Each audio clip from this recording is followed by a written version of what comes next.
আসসালামু আলাইকুম বিসমিল্লাহির রহমানির রহিম।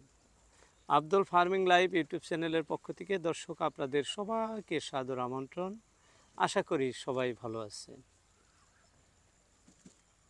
আমরা ফার্মার, তাই অনেক ফার্মার ভাই আমাদের বিভিন্ন ধরনের কমেন্ট করে থাকেন ভিডিওতে। এমনই কয়েক ভাইয়ের কমেন্ট নিয়ে আজকের ভিডিও। অনেকেই বলেছেন, কাকা আমরা হাঁস খামার করতে চাই, তাই হাঁস খামার সম্পর্কে আমাদেরকে একটি পূর্ণাঙ্গ প্রতিবেদন তুলে ধরবেন। দর্শক, আমি নিজেও খামার করে আসছি। সেই অভিজ্ঞতার থেকে আপনাদের মধ্যে কিছু কথা শেয়ার করব খামারের বিষয় নিয়ে। খামার করা পূর্ণাঙ্গ আর অর্ধ বলতে কিছু নাই, শুরু থেকে শেষ পর্যন্ত বলতে হয়। যাই হোক, আমি যে হাঁস নিয়ে খামার করে আসি দর্শক, তার উপরে বেস করে আপনাদেরকে কিছু কথা বলবো। আপনি যদি চীন হাঁসের খামার করতে চান, সেই ক্ষেত্রে সর্বপ্রথমে আপনার একটি ঘরের প্রয়োজন। 100 হাঁস দিয়ে শুরু করলে 300 স্কোয়ার ফুট ঘর বানাবেন। আর যদি 200 হাঁস দিয়ে শুরু করেন, 600 স্কোয়ার ফুটের একটা ঘরের প্রয়োজন হবে।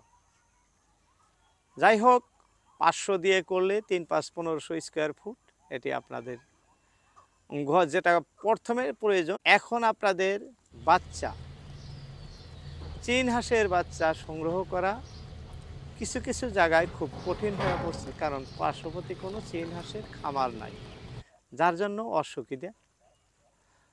তার মধ্যেও যোগাযোগ করলে পাওয়া যায়। বাংলাদেশে এবুল অবুল চীন হাঁসের খামার আছে, একবারে না থাকা না। হয়তো কোনো কোনো জেলায় নাই, আবার কোনো কোনো জেলায় অনেক আছে। অনেক ভাইদের সাথে আমার কথা হয়।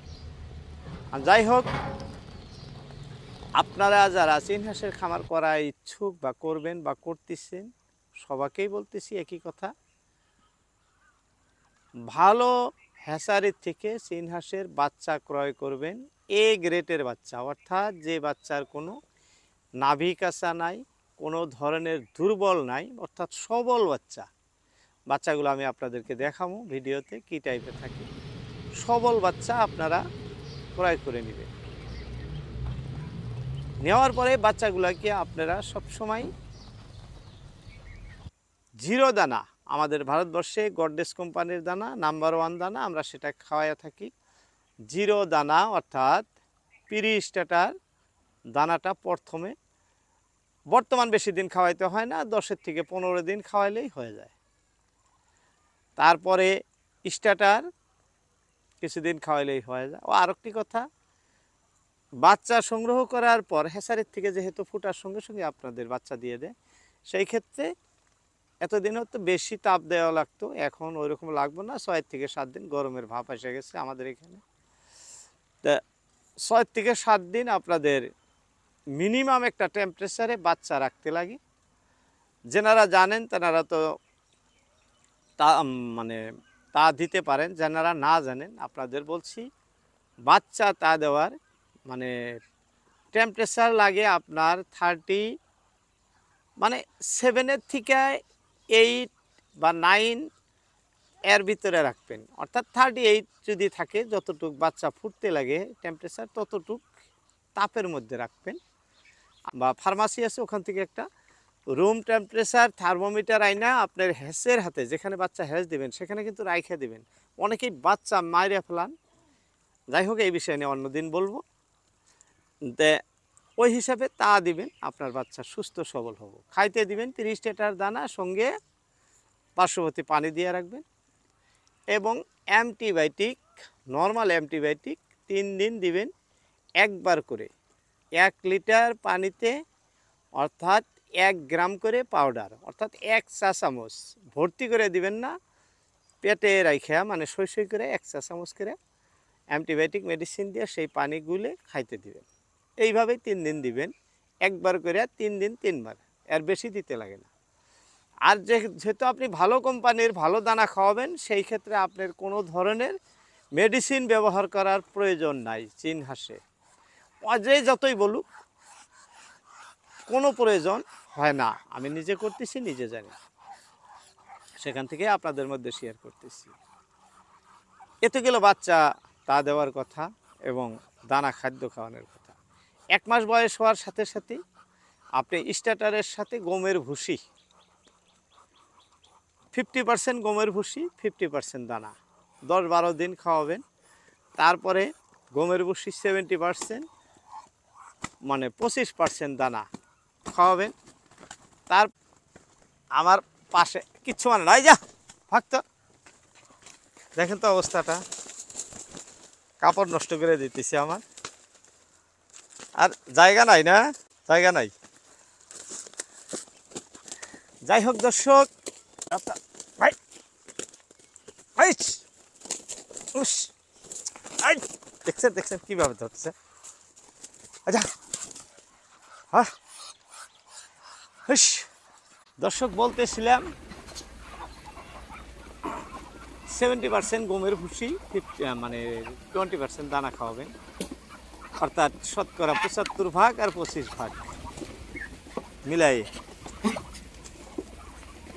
এইভাবে যদি আপনি কিছুদিন খাওয়ানোর পরে তখন আর দানা দিতে হয় না। গমের ভুসি আপনি সাথে যে কোনো ধরনের প্রাকৃতিক যেগুলা শাকসবজি হাবজাব খিলাই, এগুলা আপনার এখানে যদি শামুক ঝিনুক থাকে তাহলে তো আর কোনো কিছুর প্রয়োজন নাই। তারা শামুক ঝিনুক খাওয়ানোর অভ্যাস করাবেন, বা আগের থেকেই করাইতে পারেন, 1 মাস বয়সের থেকেই। আর যেনাদের শামুক ঝিনুক নাই তেনারা বাজারের কেনা খাদ্য খাওয়াবেন এবং পার্শ্ববর্তী কিছু কিছু ধান, শাকসবজি, কাটাকুটা, লতা পাতা এগুলা মানে খাওয়ানোর অভ্যাস করবেন। চীন হাঁস কিন্তু কিছু বাঁচে না, যা পাবো তাই খাবো। একটা কথা ভাববেন, চীন হাঁসের খাদ্যর কোনো বাসকুস নাই, যেটা দিবেন সেটাই খাইয়ে ফেলবো। এইভাবেই আপনি 1.5 মাস 2 মাস যাওয়ার পরে বাকি থাকে 1 মাস, ধান দিবেন, লগে গরুয়ার ফিড সামান্য মিক্স করে দিবেন। কয়েকদিনের মধ্যে আপনার হাঁস কিন্তু বড় বড় হয়ে যাব, খুব স্বাস্থ্যবান হব, মোটা তাজা হব কিছুদিনের মধ্যেই। তখন আপনি মার্কেটে বিক্রি করে দিতে পারবেন। ভ্যাকসিনের কথা থাকে, যদি আপনি 2-2.5 মাসে বিক্রি করে দেন, 2.5 মাস বয়সে, তাহলে আপনি খালি ডাক প্লেগের ভ্যাকসিনটা দিয়ে দিবেন। এটা যা স্বাভাবিক, 25 দিনে আর 45 দিন এটা দিয়ে দিবেন। আর ডাক কলেরার ভ্যাকসিন দেওয়ার প্রয়োজন হয় না, কারণ আপনি 2 মাস রাইখেই বা 2.5 মাস রাইখেই বেঁচে দিবেন। যেহেতু আপনার 45 দিনে 50 দিনে ভ্যাকসিন করে দেবো, 60 দিনে তো বিক্রি হয়ে যাবে। তথাপি আপনি 1200-1300 টাকা জোড়া বিক্রি করতে পারবেন। আর যদি ডিমের জন্য পালেন, আমরা যেভাবে পালতেছি, এই যে দেখাইতেছি আপনাদের, এইভাবে পালতে হবে। দিনের পর দিন আপনার এখান থেকে উপার্জন আসা মিনিমাম ধরেন একবারে কমসে কম লাগবো আপনার 7 থেকে 8 মাস। এই দীর্ঘ সময় যদি আপনি পার করতে পারবেন, সেখান থেকে আপনার ডিম আসবো, ডিমের থেকে প্রচুর লাভও আসে। দেখেন অবস্থা কি, এই যে ভেতরে দেখেন, এই যে একটা আসতেছে, এই যে আরেকটা আসতেছে, এই যে দেখেন, এখানে থাকাই যাব না। যাই হোক দর্শক, আপনাদের মধ্যে অনেক কথা বললাম, বলার মধ্যে অনেক ভুল ত্রুটি রয়ে যায়, সেগুলো ক্ষমার দৃষ্টিতে দেখবেন।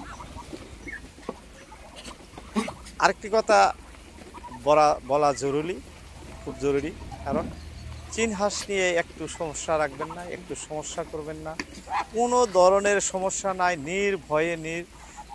নির্ভয়ে পালন করবেন। দেশি হাঁসের মতো নয়, খাকি ক্যাম্বেলের মতো নয়, সামান্য বেমারেই অনেক মারা যায় বা অনেক ধ্বংস হয়ে যায়, কোনো কিচ্ছু হবে না। অন্তরে সাহস আর বিশ্বাস রেখে শুরু করেন, আপনার খামার 100% টিকে যাবে। খালি ডাক্তারের সাথে অল্প সমন্বয় রেখে খামার।